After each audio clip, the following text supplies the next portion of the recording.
Welcome back students to fourth lecture of coordination chemistry. पिछले 3 lecture तक हम terminology, introduction और नोमेनक्लेचर के रूल्स पढ़ चुके हैं। ये लेक्चर आज हमारा होने वाला है नोमेनक्लेचर के लिए। अब कोऑर्डिनेशन कंपाउंड्स का अगर हमें नाम लिखना है तो उससे पहले हमें ज्यादा जरूरी है लिगेंड्स के नाम लिखना, कि लिगेंड्स के किस तरीके से नाम लिखे जाएंगे।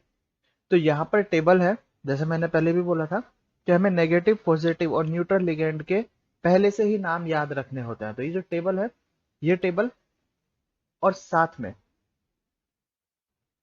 ये न्यूट्रल और पॉजिटिव लिगेंड्स के लिए टेबल, इन्हें तुम्हें वीडियो को पॉज करके पहले से ही नोट्स में लिख लेना है और इन टेबल को याद रखना है। इन सभी लिगेंड्स के नाम हमें याद रखने ही होंगे, ठीक है?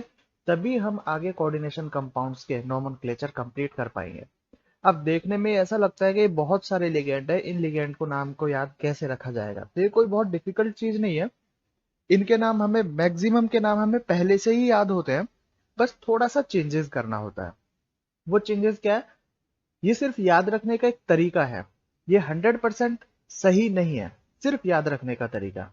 और 100% सही नहीं किस लिए? क्योंकि यहाँ पर आईयूपीएसी ने बीच में कुछ रूल्स चेंज कर दिए, उसकी वजह से। जैसे मैं बताता हूं कि अगर किसी भी लिगेंड या हमें कोई भी आयन दिया हुआ है या कोई मॉलिक्यूल दिया हुआ है, उसके लास्ट में अगर आईडीई आता है तो अकॉर्डिंग टू आईयूपीएसी हम उसे क्या करेंगे? जब हम लिगेंड का नाम लिखेंगे तो उसे हम लिखेंगे आईडीओ। आईयूपीएसी ने 2004 में ये रूल चेंज करके बोला कि हम इस कंप्लीट आईडीओ को रिप्लेस करेंगे किससे? ओ से, ठीक है? तो यहां पर दोनों ही आईयूपीएसी के रूल हैं, जेई, नीट और एडवांस, तीनों एग्जाम में, बाकी अदर एग्जाम्स में भी यहां पर दोनों ही रूल फॉलो किए जाते हैं। क्योंकि आईयूपीएसी का ओल्ड रूल और आईयूपीएसी का न्यू रूल एग्जाम में कोई सा भी पूछा जा सकता है। तो हमें यहाँ पर चिंता करने की जरूरत नहीं है कि हम आईडीओ लिखें या ओ लिखें। फॉर एग्जाम्पल, जैसे अगर हम यहाँ पर बोले कि हमें ये दिया हुआ है एफ माइनस आयन का नाम क्या होता है? इसका नाम होता है फ्लोराइड। अब स्पेलिंग में लास्ट में फ्लोराइड में आईडीई आता है, तो इसे हम चेंज करके फ्लोराइडो भी लिख सकते हैं और फ्लोरो भी लिख सकते हैं, दोनों ही सही है। इस टेबल में फ्लोरो लिखा हुआ है, साथ में हम क्या लिख सकते हैं? फ्लोराइडो भी लिख सकते हैं। आईडीओ यहां पर किया जा सकता है, ठीक है? सेम इसी तरीके से जैसे क्लोरो है, सीएल माइनस क्या होता है? क्लोराइड। अब लास्ट में आईडी आ रहा है तो इसे हम आईडीओ भी लिख सकते हैं, क्लोराइडो भी लिख सकते हैं और क्लोरो भी लिख सकते हैं। दोनों सही है, गलत एक भी नहीं है इनमें से, ठीक है? एक आईयूपीएसी के पुराने रूल के हिसाब से और एक नए रूल के हिसाब से एग्जाम में दोनों ही कंसीडर किए जाते हैं। इसे हम गलत नहीं बोल सकते हैं, ठीक है? अकॉर्डिंग टू एग्जाम, जो पिछले एग्जाम्स में क्वेश्चंस पूछे गए हैं और उनकी जो आंसर की दी गई है उसके हिसाब से मैं यहाँ पर बता रहा हूँ, ठीक है? तो ये हमारा एक याद रखने का तरीका हो सकता है कि आईडीई को हम किससे रिप्लेस कर सकते हैं? तो आईडीओ से या ओ से। दूसरा तरीका है हमारे पास कि अगर आयन या मॉलिक्यूल के नाम के लास्ट में एटीई आता है तो हम उसे लिखेंगे एटीओ। ये कुछ लिगेंड्स इसका एक्सेप्शन है जिसमें एटीओ ना लिख के उसे एटीई लिखा जाता है। जब हम यहाँ पर नाम पढ़ेंगे तो मैं यहाँ पर बताऊंगा उसे। आईटीई अगर आए तो उसे हमें लिखना है यहाँ पर आईटीओ। आईटी को किसे चेंज करना है? हमें आईटीओ से चेंज करना है, ठीक है? तो ये कुछ 2-3 रूल है। कुछ लिगेंड्स ऐसे होते हैं जिनके नाम हमें डायरेक्टली याद ही करने होते हैं, ठीक? चलो देखते हैं। जैसे यहाँ पर एच माइनस आयन का नाम क्या होता है? इसका नाम होता है हाइड्राइड। तो देखो हाइड्राइड को यहाँ पर क्या बोला गया है? यहाँ पर हाइड्राइड को बोला गया हाइड्राइडो। आईडीई को किससे चेंज किया? आईडीओ से। O-2 ये कौन से आयन का नाम है? इस आयन का नाम है ऑक्साइड। तो ऑक्साइड को क्या बोला गया? आईडीई को हटाकर क्या लिखा गया? O। तो ये क्या हुआ हमारे पास? ऑक्सो। O2-2 peroxide. तो परोक्साइड का क्या हो जाएगा यहाँ पर? परोक्सो। इस तरीके से देखो सभी एलिगेंट्स के नाम तुम इजीली यहाँ पर याद रख सकते हो। ये क्या है हमारे पास? O2H- पर हाइड्रोक्साइड। पर हाइड्रोक्साइड को बोला गया पर हाइड्रोक्सो। OH- हाइड्रोक्साइड होता है, तो हाइड्रोक्साइड का जब लिगेंड में नाम लिखा जाएगा तो क्या लिखेंगे हम इसे? हाइड्रोक्सो। F- जैसे मैंने बताया फ्लोराइड का फ्लोरो, क्लोराइड का क्लोरो, ब्रोमाइड का ब्रोमो, I- आयोडाइड का आयोडो। CO3- ये होता है कार्बोनेट। देखो लास्ट में क्या है? ATE, तो इसे हम क्या बोलेंगे? ATO। कार्बोनेट को हम बोलेंगे कार्बोनेटो। ये लिगेंड्स के नाम लिखने का तरीका है। C2O4-, अब देखो ये है ऑक्सलेट। तो हम इसे ऑक्सालेटो नहीं बोलेंगे, इसे हम ऑक्सालेट ही बोलेंगे। ये हमें याद रखना पड़ेगा। जैसे मैंने बोला था कि 100% काम नहीं करते, ये याद रखने का एक तरीका है जिससे हम 90 से 95% लिगेंड्स के नाम इजीली याद रख सकते हैं। तो C2O माइनस, हाँ C2O4 माइनस, जिसे हम OX से भी डिनोट करते हैं, इसका शॉर्ट में लिखने का तरीका होता है हमारे पास OX, ठीक है। तो इसे हम क्या बोलेंगे, ऑक्सलेट ही बोलेंगे। CH3CO2 माइनस, देखो इसी तरीके से क्या है हमारे पास, एसीटेट, इसे हम AC से डिनोट करते हैं, एसीटेट। SO4 माइनस 2 सल्फेट, तो सल्फेट को हमने लिखा सल्फेटो। SO3 माइनस 2 ये है हमारे पास सल्फाइट, लास्ट में क्या आ रहा है देखो ITE, तो इसे हमने क्या लिखा ITO, ये हो जाएगा हमारे पास सल्फाइटो।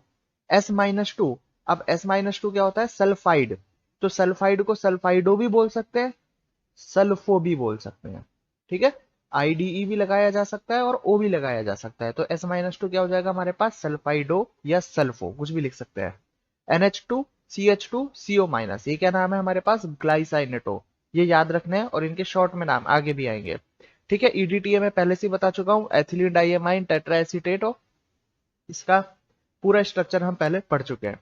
HS minus mercapto, NH2 minus amido, NH-2 imido, NO3 minus nitrato, ONO minus nitrito, NO2 minus nitro. देखो ये पहले आ चुका है, ये कहाँ पढ़ा है हमने, ये हमने एम्बीडेंटेट लिगेंड में पढ़ा है। ONO माइनस और NO2 minus, molecular formula same है, लेकिन इसमें बॉन्ड कौन बना रहा है, अगर ऑक्सीजन बॉन्ड बनाता है तो हम उसे बोलेंगे नाइट्राइटो, और अगर नाइट्रोजन बॉन्ड बनाता है कोऑर्डिनेट बॉन्ड, तो इसे हम बोलेंगे नाइट्रो, बस इतना सा चेंज है। N-3 nitride, P-3 phosphido, N-N3 minus azido, CNO minus cyanato, NCO minus cyanato, SCN minus thiocyanato, HCO3 minus hydrogen carbonate होता है, तो ये क्या हो जाएगा, हाइड्रोजन कार्बोनेटो। यही रूल है जो यहां पर चल रहे हैं। S4O6 minus 2 tetrathionato, HSO3 minus hydrogen sulphito, C5H5 minus cyclopentadienyl, H2O3 minus 2 thiosulphato, ठीक है। तो इसमें ये जो लास्ट वाले लिगेंड्स है, अगर ये याद भी नहीं रखोगे तो ये इतने ज्यादा काम नहीं आते, ये इतने ज्यादा नहीं पूछे जाते एग्जाम्स में। जो कॉमन है वो कॉमन लिगेंड्स हमारे पास, एक तो ये कंप्लीट, ठीक है, और यहां से भी बहुत कम, इतने ज्यादा नहीं पूछे जाते, रेयरली आते हैं, लेकिन नीचे वाले बहुत कम आते हैं, ठीक। तो ये हुए हमारे पास नेगेटिव लिगेंड। न्यूट्रल लिगेंड की बात करें तो न्यूट्रल लिगेंड में कोई भी, जैसा नेगेटिव में मैंने ऐसे रूल बताया, IDE ATE, न्यूट्रल लिगेंड में ऐसा कोई भी रूल काम नहीं करता है, ठीक है। और एक चीज और याद रखना कि न्यूट्रल लिगेंड में बहुत सारे लिगेंड ऐसे भी हैं जिनके नाम डायरेक्टली हमें याद रखने होते हैं। जैसे मैंने बताया था, H2O क्या होता है हमारे पास, H2O का एक्वा, NH3 का एमाइन, C5H5N ये क्या है, पिरिडीन, तो ये डायरेक्टली हमारे पास पिरिडीन होता है। C6H6 बेंजीन, डायरेक्ट नाम लिखे जाते हैं, इसमें कोई रूल नहीं लगता। N2 di nitrogen, O2 di oxygen, PS3P triphenyl phosphine. इसकी स्ट्रक्चर की अगर हम बात करें तो ये इस तरीके से है, यहाँ से फॉस्फेट अपना लोन पेयर डोनेट करेगा और यहाँ पर 3 फिनाइल ग्रुप लगे होंगे, ठीक है। तो अगर हमें PH3P ना दिख के कुछ ऐसी स्ट्रक्चर देखी जाए तो यही लिगेंड है ये। यहाँ पर ये फिनाइल ग्रुप है, फिनाइल ग्रुप को क्या लिखा जा रहा है, PH, ठीक है। 3 PH लगे हुए इसीलिए लिखा जा रहा है PH3P, ठीक। NH2 CH2 ट्वाइस NH2, बहुत बार बात कर चुके हैं इसके बारे में हम। एथिलीन डाइएमाइन, इसका शॉर्ट में नेम देखो EN, हम पूरा नाम लिख के अगर EN भी लिखेंगे तो भी चलेगा। CH3NH2 methyl amine, CO carbonyl, NO nitrosyl, CS थायोकार्बोनिल, NS थायोनाइट्रोसिल, CH3CO CH3 acetone. Positive ligand बहुत रेयर होते हैं और वो रेयर पॉजिटिव लिगेंड ये 3 हमारे पास यहाँ पर हैं। NO plus nitrosonium, NO2 plus nitronium, NH2 NH3 plus hydrazinium, ठीक। तो ये हुए हमारे पास लिगेंड्स के नेम। एक बार ये लिगेंड्स के नेम याद हो जाए फिर नोमेनक्लेचर बहुत ही इजी हो जाता है। तो अब हम नोमेनक्लेचर में एग्जाम्पल की तरफ चलते हैं। नोमेनक्लेचर में एग्जाम्पल से पहले थोड़े से बाइडेंटेट, ट्राइडेंटेट, हेक्साडेंटेट, पेंटाडेंटेट, कुछ ऐसे लिगेंड्स हैं उनके बारे में भी बात कर लेते हैं, उनके शॉर्ट नेम और उनकी स्ट्रक्चर, ठीक है। उसके बाद हम नोमेनक्लेचर के एग्जाम्पल करेंगे ताकि सब कुछ हमारे लिए इजी हो जाए। तो ये है हमारे पास कुछ बाइडेंटेट्स लिगेंड, और यह हमारे पास मल्टी डेंटेट जिनमें 2 से ज्यादा डेंटिसिटी होती है। ठीक, इनकी स्ट्रक्चर और इनके नाम के बारे में बात कर लेते हैं। देखिए, यहाँ पर स्ट्रक्चर अगर नहीं दिखाई दे रहा हो तो मैं यहाँ साइड में बना देता हूँ इसे। ग्लाइसाइनेट आयन। अब इस आयन का नाम है ग्लाइसाइनेट, CH2 COO माइनस। ये एसिटेट आयन है, साथ में हमने अगर NH2 लगा दिया तो ये क्या बन जाएगा हमारे पास, ग्लाइसाइनेट आयन हो जाएगा। अब यहाँ पर बॉन्ड कहाँ कहाँ से बन रहा है, यहाँ पर एक तो ये ऑक्सीजन बॉन्ड बनाएगा और यहाँ से एक नाइट्रोजन बॉन्ड बनाएगा। ठीक है, तो ये 2 बॉन्ड बन रहे हैं, तो ये क्या हो जाएगा हमारे पास, बाइडेंटेट लिगैंड। इस टोटल के ऊपर चार्ज कितना दिखाई दे रहा है, -1। ये चार्ज बहुत ज्यादा याद रखना बहुत जरूरी है, क्योंकि ये ऑक्सीडेशन नंबर निकालने में काम आता है। ठीक है, तो टोटल चार्ज कितना है इसके ऊपर, देखो ये लिखा हुआ है -1। शॉर्ट में नाम क्या होगा इसका, ग्लाइसाइनेट। अगर पूरा ना लिखा जाए तो हम इसे लिखेंगे ओनली GLY, ग्लाइसाइनेट। ठीक, डोनर साइट दिखाई दे रही है, टोटल 2 डोनर साइट है जिसमें एक ऑक्सीजन है और एक नाइट्रोजन है, ये लिखा हुआ है यहाँ पर। और जब नाम लिखा जाएगा ग्लाइसाइनेट आयन का एज ए लिगेंड, तो हम क्या लिखेंगे, हम इसे लिखेंगे ग्लाइसाइनेटो। ठीक है, नेक्स्ट है डाइमिथाइल ग्लाइऑक्साइम आयन। डाइमिथाइल ग्लाइऑक्साइम, इसके लिए स्ट्रक्चर CH3 C CCH3, यहां पर double bond NO, double bond N। अब यहां से बॉन्ड बना रहा है ऑक्सीजन और यहां से बॉन्ड बना रहा है नाइट्रोजन, तो ये बाइडेंटेट है। टोटल चार्ज क्या हो जाएगा इसके ऊपर, टोटल चार्ज होगा यहां पर -1। और वो माइनस चार्ज किस पर है, वो माइनस चार्ज है हमारा इस ऑक्सीजन के ऊपर। ठीक, शॉर्ट में नाम क्या होगा इसका, शॉर्ट में नाम है DMG। DMG का full form di methyl glyoximato, di methyl glyoximato. अब यहाँ पर डोनर साइट, 2 डोनर साइट है, एक नाइट्रोजन एंड एक oxygen. DMG as a ligand नाम क्या हो जाएगा इसका, डाई मिथाइल ग्लाइऑक्सामेटो। तीसरा है एसिटिल एसिटोनेट। एसिटिल एसिटोनेट की स्ट्रक्चर की अगर हम बात करें तो CH3 CO माइनस। ठीक है, ये एक एसिटेट आयन हुआ जहां पर ये ऑक्सीजन बॉन्ड बनाएगा। दूसरा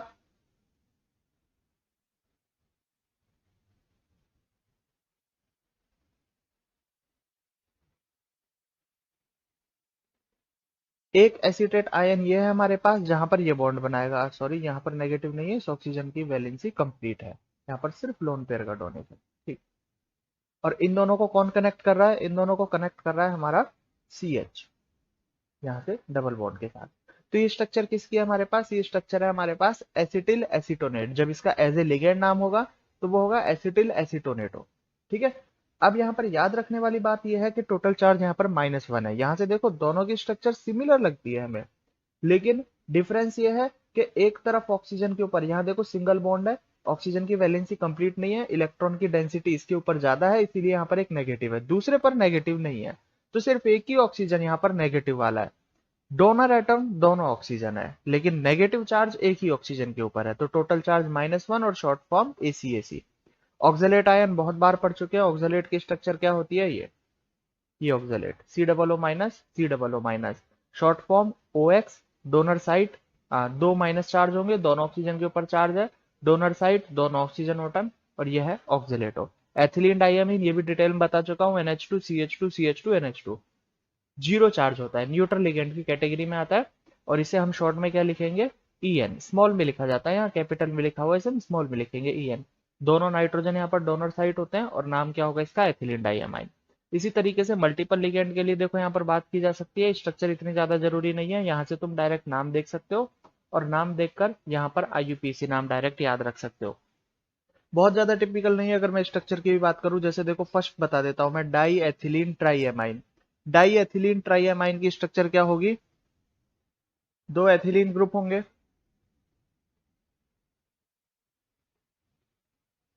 एमाइन ग्रुप 3 होंगे।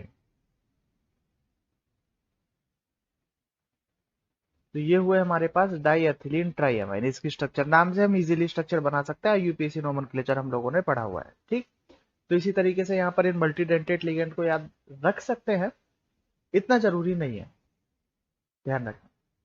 ठीक, अब हम चलते हैं नोमेनक्लेचर के लिए। देखिए, अब यहाँ पर ये सभी नोमेनक्लेचर, ये जितने भी एग्जाम्पल है, इन सब की प्रैक्टिस तुम लोगों को करनी है। यहाँ पर क्या कर रहा हूं मैं, यहाँ पर एक फॉर्मेट बताता हूँ उसके बाद 2-3 एग्जाम्पल बताऊंगा और उसके बाद तुम लोगों को इनकी प्रैक्टिस करनी है। जैसे सबसे पहला एग्जाम्पल लिया हमने K4FeCN6। जब से कोऑर्डिनेशन कंपाउंड पढ़ रहे हैं, इसी एग्जाम्पल के बेस पर हम सब कुछ सीख रहे हैं। इसका नाम लिखना है, तो कैसे नाम लिखेंगे? सबसे पहले हम बात करेंगे कि यहाँ पर कैटायन कौन है और एनायन कौन है।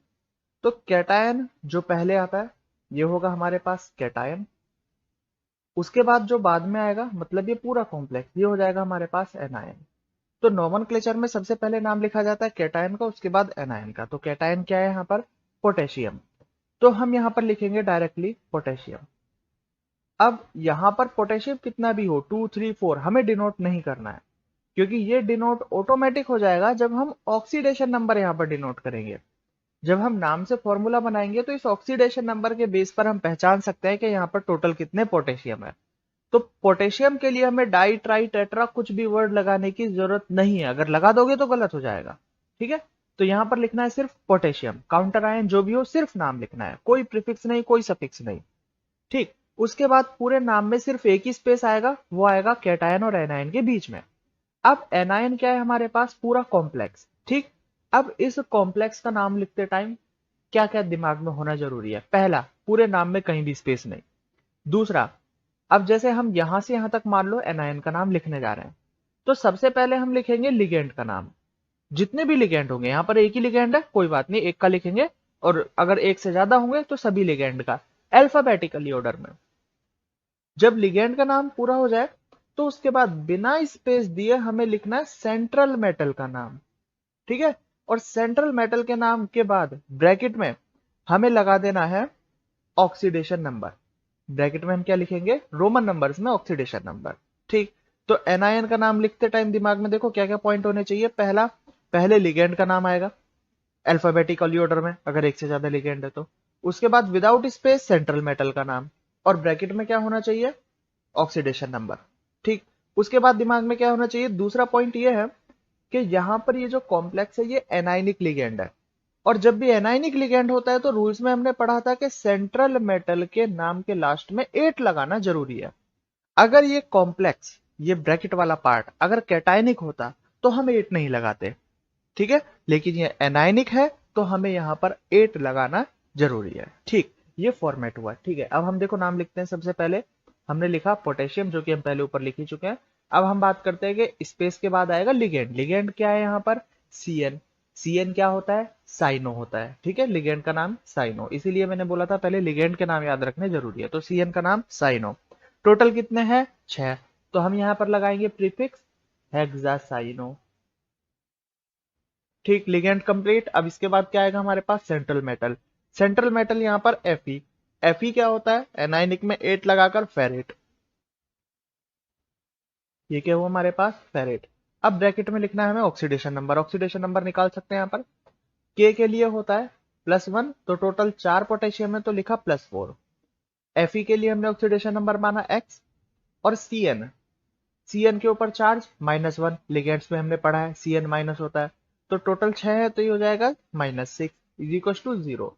तो x इज इक्वल टू क्या हो जाएगा हमारे पास? +2। तो ऑक्सीडेशन नंबर आया 2, तो रोमन नंबर्स में हमने यहाँ पर लिख दिया 2। कितना सिंपल नाम, इस तरीके से लिखा जा सकता है। ठीक है, सेकंड एग्जांपल ले लेते हैं, इसे रफ कर देते हैं।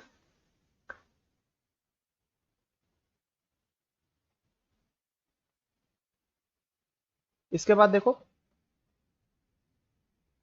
सेकंड है हमारे पास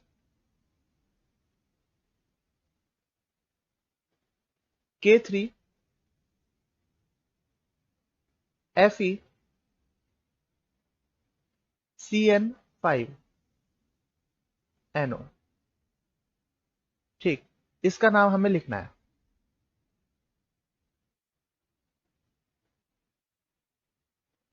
देखो किस तरीके से लिखा जा सकता है इसका नाम।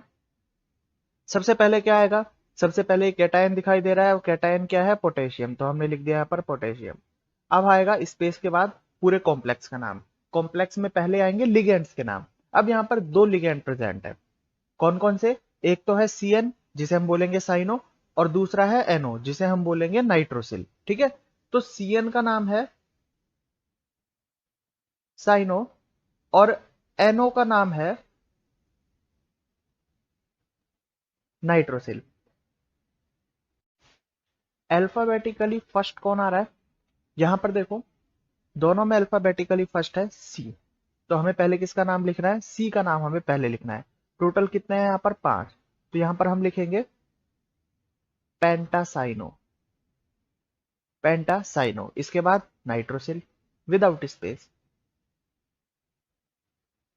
उसके बाद एनाइनिक कॉम्प्लेक्स है, तो यहाँ पर आ जाएगा फेरेट, 80 लास्ट में लगाना जरूरी है। अब बात करते हैं ऑक्सीडेशन नंबर की। ये +3, Fe के लिए x, Cn के लिए -5 और NO नाइट्रोसिल होता है हमारे पास न्यूट्रल लिगेंड, तो ये तो 0 होता है। और टोटल कॉम्प्लेक्स के ऊपर चार्ज कितना है यहाँ पर? 0, पूरे आयन के ऊपर। तो ये हो जाएगा हमारे पास x = +2, तो यहाँ पर हम लगा देंगे 2। बिल्कुल सिंपल, इस तरीके से देखो हम यहाँ पर कर सकते हैं। इसके बाद एक एग्जांपल ले लेते हैं जिसमें हमारे पास कोई कैटायनिक कॉम्प्लेक्स आए। जैसे इस एग्जांपल की बात हम कर लेते हैं। CO ये सेंट्रल मेटल हुआ, उसके बाद Cl, उसके बाद लिखा हुआ है यहाँ NO2, उसके बाद है हमारे पास NH3 कॉम्प्लेक्स खत्म, और उसके बाद है काउंटर आयन में Cl। ठीक है, ये काउंटर आयन में Cl आ रहा है। तो अब देखो ये जो पार्ट है हमारे पास, ये पार्ट है हमारे पास कैटायन, तो इसका नाम पहले आएगा। और ये पार्ट है हमारे पास एनायन, इसका नाम लास्ट में। दूसरा दूसरा यह है कि ये कैटायनिक कॉम्प्लेक्स है, तो अब इसमें सेंट्रल मेटल के नाम के पीछे हम 8 नहीं लगाएंगे। जो इसका सिंपल नाम है सेंट्रल मेटल क्या है यहाँ पर? कोबाल्ट, तो हम डायरेक्टली कोबाल्ट लिखेंगे। अगर ये एनायनिक होता तो हम कोबाल्ट 8 लिखते हैं। यहाँ पर कैटायनिक कॉम्प्लेक्स है तो हम लिखेंगे कोबाल्ट। ठीक है, तो सबसे पहले नाम लिखे जाएंगे लिगेंड्स के। अब लिगेंड यहाँ पर हमारे पास 3 लिगेंड है। पहला है हमारे पास Cl, Cl का नाम क्या होगा? Cl का नाम एज ए लिगेंड क्लोरो होगा।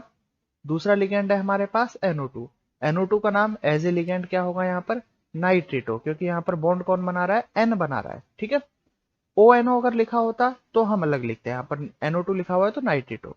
तीसरा हमारे पास क्या है? NH3, NH3 पर अब देखो 4 NH3 है, तो हम यहाँ पर टेट्रा एमाइन में T कंसिडर नहीं करेंगे अल्फाबेटिकल के लिए। अल्फाबेट के लिए हम यहाँ पर सिर्फ एमाइन लिखेंगे। तो सबसे पहले क्या आएगा हमारे पास? सबसे पहले यहाँ पर आएगा अल्फाबेटिकल ऑर्डर में A, उसके बाद C और उसके बाद N। तो यहाँ पर देखो थोड़ा यहाँ पर मिस्टेक है इसमें नाम में, ये सही तरीके से नहीं लिखा हुआ है, इसने एज ए लिगेंड नाम लिख दिया जैसे यहाँ पर लिगेंड दिए हुआ है। हमें यहाँ पर अल्फाबेटिकली ऑर्डर में ही नाम लिखने होता है एग्जाम के लिए, कॉम्पिटिटिव एग्जाम के लिए। तो यहाँ पर नाम क्या होगा इसका? देखो एमाइन है, तो एमाइन है टोटल 4, तो हम लिखेंगे टेट्रा एमाइन। उसके बाद आएगा हमारे पास क्लोरो विदाउट स्पेस, यह नाम में स्पेस भी दिया हुआ है, यह इस नाम को मत देखना, ये गलत है, इसीलिए मैं तुम्हें यहाँ पर जो सही नाम है वो लिखा रहा हूँ, टेट्राएमाइन क्लोरो। उसके बाद आएगा हमारे पास नाइट्रिटो। ठीक है, लिगेंड के नाम खत्म हुए, उसके बाद आएगा हमारे पास कोबाल्ट, ये कोबाल्ट हमने लिखा। अब ब्रैकेट में ऑक्सीडेशन नंबर लिखना है, वो बाद में हम काउंट करके लिखेंगे। एक स्पेस देके उसके बाद हमें लिखना है यहाँ पर क्लोराइड, जो कि Cl का नाम है। ठीक है, अब हम बात करते हैं यहाँ पर इसके ऑक्सीडेशन नंबर की। तो टोटल ऑक्सीडेशन नंबर देखो किस तरीके से, यहाँ पर जितने भी लिगेंड है सभी के ऊपर -1 charge, sorry x easy, sorry सभी के ऊपर नहीं, एमाइन यहाँ पर न्यूट्रल लिगेंड है, तो CO का माना हमने X। उसके बाद Cl के ऊपर चार्ज होता है -1, NO2 के ऊपर -1, NH3 न्यूट्रल लिगेंड है, Cl -1 = 0, तो ये हो जाएगा हमारे पास X +3। तो टोटल ऑक्सीडेशन नंबर क्या आ जाएगा यहाँ पर कोबाल्ट के लिए? +3 ऑक्सीडेशन नंबर यहाँ पर आ जाएगा। ठीक है, ऑक्सीडेशन नंबर हमेशा पॉजिटिव में ही आएगा। अगर मान लो कभी तुम्हारा ऑक्सीडेशन नंबर नेगेटिव में आ जाता है तो समझ जाना कुछ गलती कर रहे हो तुम लोग। ठीक, तो यहाँ पर ये समझा दिया मैंने। अब क्या करना है तुम लोगों को? ये सभी नोमेनक्लेचर एक भी नहीं छोड़ना है, इनमें से सभी नोमेनक्लेचर यहाँ पर ट्राई करने हैं। पहला फॉर्मूला देख के नाम लिखना है, दूसरा नाम देख के फॉर्मूला लिखने की भी कोशिश करनी है। ठीक है, नाम लिख के फॉर्मूला देखना है। तो यहाँ से आंसर्स तुम्हारे सामने हैं, यहाँ से तुम इजीली इनको सॉल्व कर सकते हो। और अगर कोई भी प्रॉब्लम आए तो तुम इजीली मैसेज करके मुझे पूछ सकते हो, अगर कोई भी प्रॉब्लम इनमें आती है तो। ठीक है।